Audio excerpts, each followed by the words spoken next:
ডুরান্ডে অস্কারের দলে অনেকটাই ব্রাত্য ছিলেন সৌভিক চক্রবর্তী, কিন্তু রসিবের বাবা মারা গেছেন, প্যালেস্টাইনের এই ফুটবলার দেশে ফিরে গেছেন, তাই সৌভিকের ওপর রবিবারের ডার্বিতে অনেকটাই ভরসা করতে হচ্ছে এবং সেক্ষেত্রে তাকেই প্রেস কনফারেন্সে নিয়ে আসা হচ্ছে। এটা কিন্তু সৌভিক চক্রবর্তীর একটা প্রত্যাবর্তনের সুযোগ, কারণ সল ক্রেসপো, মিগুয়েল, রশিদ থাকাতে প্রথম একাদশে এই বর্ষিয়ান বঙ্গ সন্তানকে জায়গা করে নিতে লড়তে হচ্ছিল, কিন্তু সুযোগ এসে গেল এবং সেই সঙ্গে রশিদের না থাকাটা বড় ফ্যাক্টর।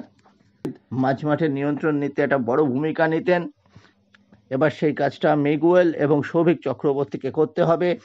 সৌভিকের একটা দোষ আছে, তিনি একটু বড় বেশি ফাউল করে ফেলেন, অবশ্য যে ডিস্ট্রাকটিভ ভাবের ভূমিকায় তাকে দেখা যায় সেটাই স্বাভাবিক। অনেক সময় মাথা গরম করে লাল কার্ডও দেখেন, এই জায়গায় সৌভিককে সতর্ক থাকতে হবে।